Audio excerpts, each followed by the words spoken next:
So guys, welcome to Pinayan, Ontario YouTube channel. Ayan guys, ang bagyong Upong. Nandito na sa Oriental Mindoro. Nandito ako guys sa taas ng bahay. Tingnan nyo naman yung hangin, ang lakas. It's about 1:53 in the afternoon. Ayan na, ang lakas na ng hangin. Galing ito ng Masbate, tapos dadaan sa dumaan dito, naglalaglaga na yung mga nyug.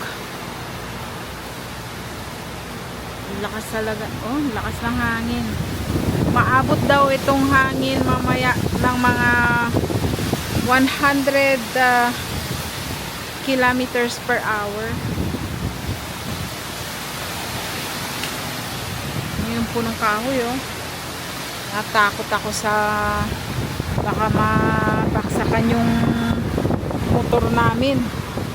Nandun yung yan, oh, nakatakip na itim motor namin. Baka baksakan ng punong kahoy. Ayan, lakas ng hangin, grabe.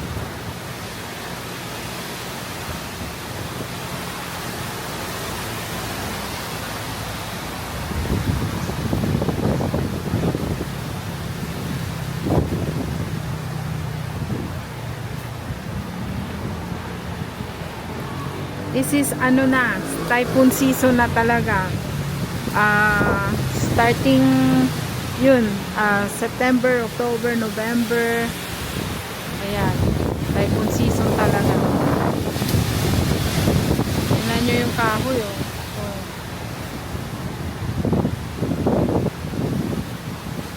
Ayan, naglandfall na sa Oriental Mindoro si Upong, bagyong Upong.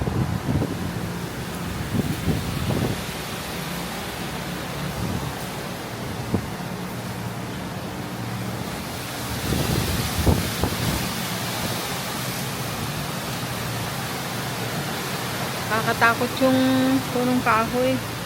Amin yung puno ng nyog. Matutumbahan ng ano, yung bahay na yan. Dapat yan pinutol na lang nila. Tatlo pa naman na malalaki. Ayan, oh. Basang-basa na dito sa second floor. Dahil sa ulan. Ayan.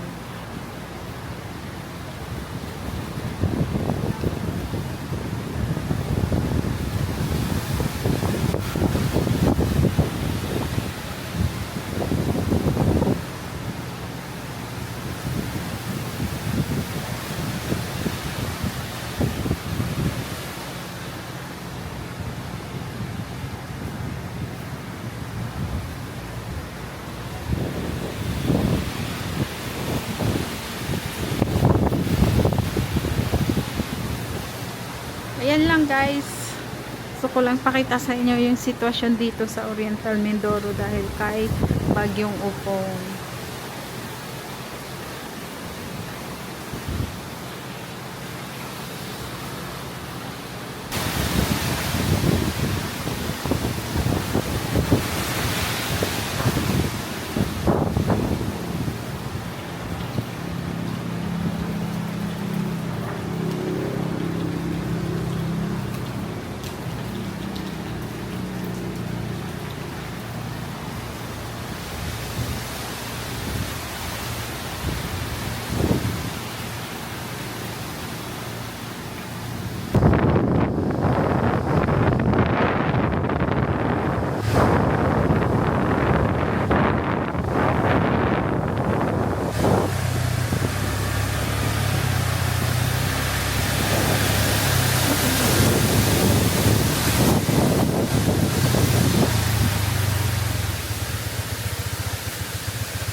Guys, ang lakas ng tubig sa may Tamaraw Falls.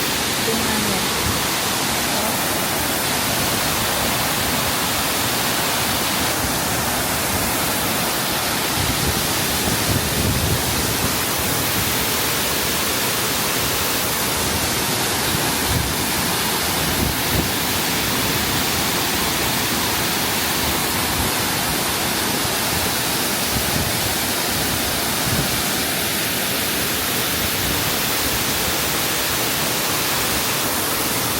Lakas ng buhos sa Tamaraw Falls.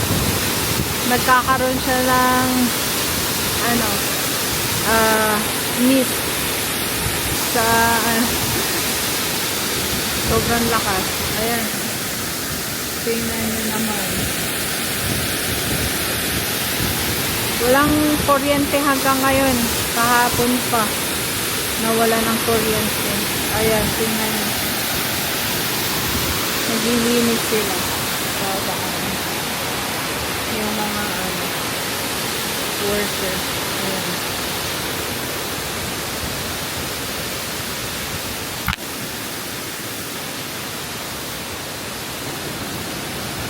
Tingnan nyo yung niliguan namin. Ayan. Saan kami naligo.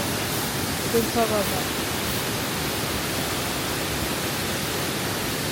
Ina-open pala nila yun para hindi umapaw yung tubig. Ayan. Kasi sa sobrang lakas ng tubig, meron pala silang pansira. Tingnan nyo guys. Grabe. Oh. Binuksan nila yung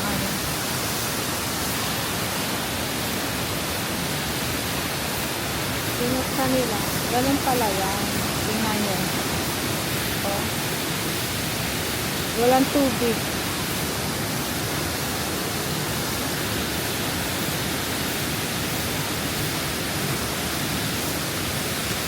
They open it up. Right? So it's not gonna be overflowing. Binuksan nila yung tubig para hindi siya umapaw. Ayan. Ganun siya. Tingnan nyo yung sa tawag dito, yung sa second level, tapos yung sa baba doon kami naligo. Ayan. Ayan.